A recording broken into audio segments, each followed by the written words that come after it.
কিছু কিছু চার্টে অদ্ভুত একটি বিষয় দেখবেন। বার চার্ট ও ডিভিশনাল চার্টে কোনো একটা পার্টিকুলার গ্রহকে বেশ দুর্বল বলে মনে হচ্ছে বা কোনো হাউসকে খারাপ বলে মনে হচ্ছে, তা সত্ত্বেও বাস্তব ক্ষেত্রে সেই গ্রহ এবং সেই হাউস বেশ ভালো ফল দিচ্ছে।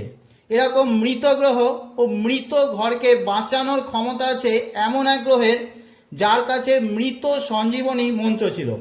আমি এক্ষেত্রে শুক্র অর্থাৎ ভেনাসের কথাই বলছি। বিপিএইচএস অর্থাৎ বৃহৎ পরাশরীয় হোরাশাস্ত্রে এই সম্পর্কে একটি সূত্রও আছে। জন্মকুণ্ডলিতে শুক্র যদি বলি থাকে, শুক্র থেকে দ্বিতীয় ভাবেতে যে গ্রহ থাকবে তার কারকত্ব বাড়বে ও সেই গ্রহ যে যে ঘরের মালিক তাদের ফলও বৃদ্ধি পাবে।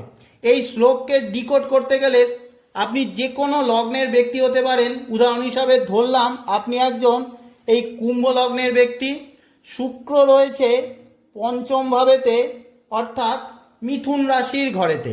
স্বাভাবিকভাবেই শুক্র এখানে মিত্র ক্ষেত্রে রয়েছে এবং পঞ্চম ভাবও শুক্রের জন্য ভালো, তাই শুক্র শক্তিশালী রয়েছে। শুক্রের নেক্সট হাউসে অর্থাৎ পরের ঘরে যে গ্রহ থাকবে, ধরলাম শুক্রের পরের ঘরে রয়েছে রবি, তাহলে এই রবির কারকত্ব বাড়বে। আর রবি এই লগ্ন অনুসারে যে হাউস লর্ড, যেমন কুম্ভ লগ্ন অনুসারে রবি হলো 7th লর্ড, তাহলে সপ্তম ভাবের গুণও বৃদ্ধি পাবে। এই নিয়ম লাগানোর সময় অবশ্যই লক্ষ্য রাখবেন শুক্র যাতে শক্তিশালী থাকে। এইবারে এই চারটায় চলে আসুন।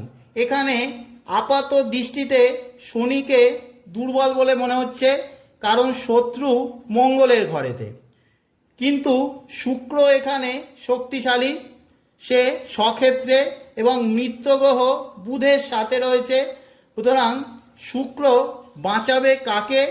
শুক্রের নেক্সট হাউসে যে গ্রহ রয়েছে অর্থাৎ শনিকে। তাই শনির কারকত্ব বাড়বে, হার্ডওয়ার্ক, প্রচুর ধৈর্য, স্থিরতা, কমন মানুষকে সেবা করার গুণ।